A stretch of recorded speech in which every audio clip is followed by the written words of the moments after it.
This afternoon, I'm here with my colleague Mabel Elmore. We were just at her community office, which is just a couple blocks down the street, and which is still full of the materials celebrating Lapu Lapu Day, and people who've been quite traumatized by the last 24 hours. It's hard for me. I have just such a sick feeling.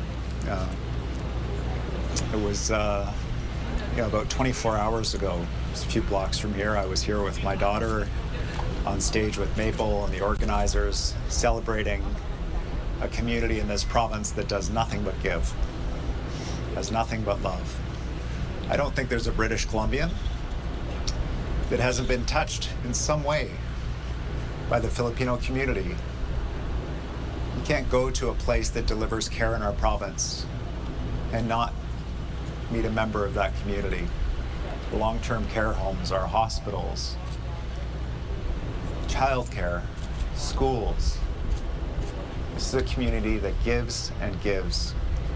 And yesterday was a celebration of their culture.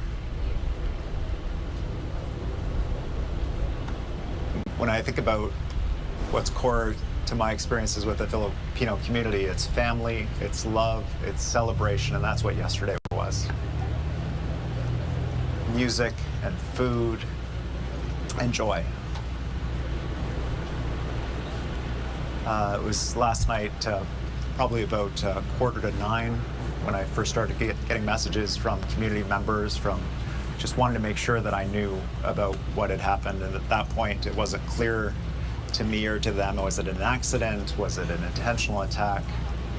And I'm learning, like you, about the extent of what happened last night from the police. I spent this morning talking with community members, some of whom spent the night at the hospital, some of whom were right there, and know that just a fortune of timing that they weren't in the path of that vehicle. Volunteers. The grief right now and the solidarity with the Filipino community is not just Vancouver, it's not just British Columbia, it's national and it's even international. The messages are coming in of support for this amazing group of people. And it's hard for me, and I know for many people, in this moment, not to feel like friends of ours who we love, who've been attacked in this way, not to feel rage. The man who did this, who murdered innocent people, who destroyed a community celebration, and we don't know all the answers yet. We don't know why. But I want to turn the rage that I feel into ensuring that we stand with the Filipino community, that we deliver what they need, that we stand with those families who have lost loved ones, those who have been injured, that we are not defined by this. This event does not define us and the Filipino community or that celebration that I know is hard to believe it in this moment, but I know we will come back stronger. This is a community that has seen hardship and always comes back stronger. And we'll be there standing with the Filipino community in Vancouver and British Columbia to make sure that that's the case. I was so moved by a couple of things that happened in real time last night. The message from the paramedics: we're overwhelmed. We're going to be a little bit slower to calls because of the volume of demand right now as a result of this incident. And then almost immediately after, don't worry, we're back to full strength. We've had paramedics call who want to come in. We've got 7 more ambulances on shift. And I know it wasn't just the paramedics. It was the police. It was the fire department. It was the workers in the hospitals.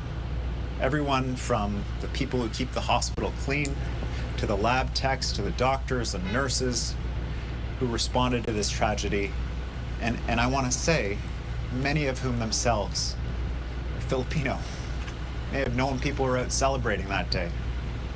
I want to say my deep appreciation on behalf of the entire province to those people who stepped up in heroic ways last night. To the people who grabbed the perpetrator and held him for police, who restrained themselves in a moment of what must have been unbelievable restraint, to not exact justice right there in that moment, but instead to turn him over to authorities. This is a community that is suffering right now. We're going to put our arms around them as all British Columbians. We're going to stand with them. We're going to support them just like they support us every single day in this province. It's their turn. It's their turn to get care from us.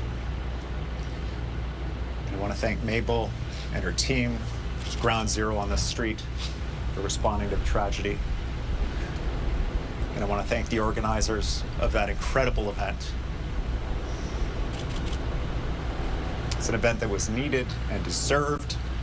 It was a celebration that was overdue for the people who make this province work, the Filipino community. This evening I'll be meeting with the Prime Minister and with leaders from the Filipino community. I've had outreach from the leaders of every major party. We've had conversations with the Consul General of the Philippines, and we're all working together to make sure that the Filipino community is supported. With that, I'm happy to take any questions you may have. Thank you very much. To reporters on site first, and the first question will go to Global News. Arnold from Vancouver Police called this a watershed moment for the city, for the way that they'll deal with events going forward. How is this a watershed moment for the province and the way that you're going to, how this might influence policy around involuntary care, around mental health, around catch and release if this does apply to the situation? How will this change things from your perspective as the Premier? Well, what we know right now is 11 people have died, that there are many more injured, that this individual intentionally drove a vehicle into a crowd of people. What we don't know is why. And I'm counting on police. I'm counting on our justice system to get the answers that we need. And as we get those answers, we'll take the actions that are necessary. And for the city, for the police, I know they're looking at, given this unbelievable event, how they support event organizers with security, what's required going forward, and we'll work with them to make sure that they are able to get the information they need, get the resources they need to be able to ensure that we can have these celebrations. We need to have these celebrations as a community, and we also need them to be safe. As you mentioned, this is a difficult situation because it does seem like mental illness, by all accounts, seems to be at play here. You also mentioned there's a lot of rage, there's a lot of anger. There will be a lot of people, a lot of taxpayers, a lot of constituents who are saying, we're so the healthcare system is not adequate. It needs an overhaul. Province, yet we have people who are mentally ill on the streets who are potentially, in this case, killing multiple people. We saw something last week on the seawall, a mentally ill person whose family couldn't get him help, who allegedly attacked a woman. How do you respond to the inevitable anger from British Columbians surrounding this story? Well, I would say British Columbians are right to be angry. Here's a community that has done nothing but give, has been overlooked in terms of their contributions to our province, to this city, to this country, is finally having an event where their culture is upheld and celebrated, and it's destroyed by a single individual. Now, obviously, this person is profoundly ill, but there's so many questions that I have, there's so many questions that British Columbians have about how that could take place, how we could get to that moment. And as we learn those answers, we'll take the action that's necessary to ensure that it can't happen again. For now, our focus is on supporting the families of the victims and the victims who are injured and struggling right now in hospital to make sure that they have what they need. And for the whole community to wrap our arms around the Filipino community to support this incredibly important community in a moment of real desperate need. Next, we'll go to Penny Daphlos from CTV News. Hey, Premier. I just wanted to, it was only a couple of days ago that we were talking to you about the opening of those secure and voluntary care beds. At the time, you told us that you wish that judges had had that option in other cases as well. Does this give you a new sense of urgency? Are you going to fast track more of those beds? Because 10 does not sound like a lot to start out with. Yeah, we have a huge need in the province for interventionist mental health services. We've been working on this with Dr. Vigo. I was really pleased that we got those beds open in a very short period of time at Surrey Pretrial, but it's just the start. We have additional beds in Maple Ridge and other places. I'll say, though, in relation to this event, is I think it's important for investigators, for others, to go into this with an open mind, to provide the answers to the public, to everybody that they find, so that we can ensure that we have the systems in place to prevent this kind of thing from happening. And in some cases, that may be a change in how the city does security for events. It may be a change in healthcare response. We don't know the story of why or what led up to this man taking the horrific action that he did. But my commitment is we will support the police in finding those answers. We'll support the public in knowing as best we can what happened, as well how we're going to ensure that it doesn't happen again. Next, we'll go to City News. Hi, Premier. I'm just wondering if your conversations with the Consul General of the Philippines have maybe indicated how many of the victims may be Philippine nationals who may be dual citizens, who might be from this neighborhood, just what you know from them on who's been affected directly. The Consul General is obviously very interested in doing two things. One is supporting the Filipino expat community that lives here in British Columbia. It's very core to our mandate.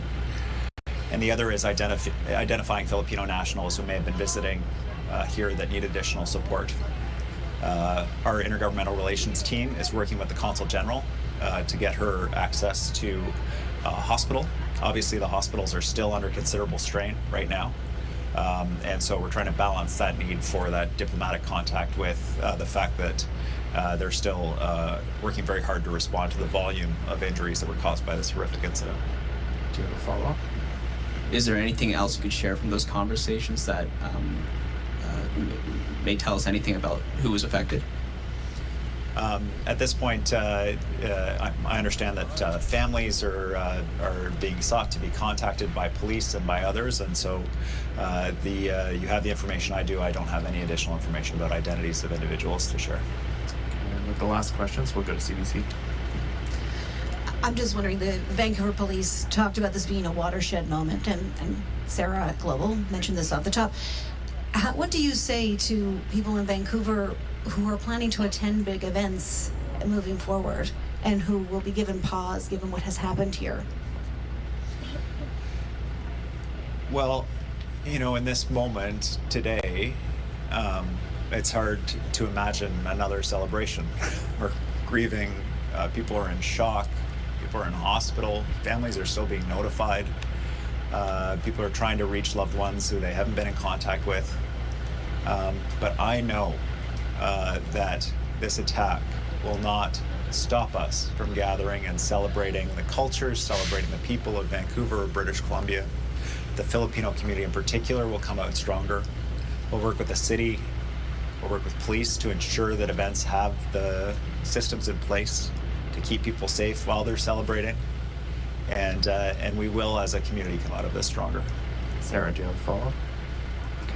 That concludes today's event. Thank you so much.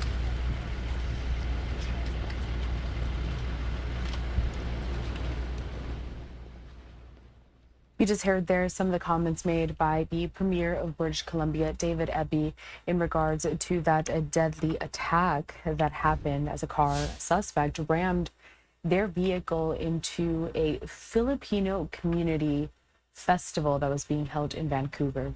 I do have a statement here also posted on X by Eby saying this: shocked and heartbroken to hear of the lives lost and those injured at the Lapu-Lapu Festival. Police are investigating and a suspect is in custody. We are in contact with the City of Vancouver and will provide any support needed. My thoughts are with the victims and their loved ones.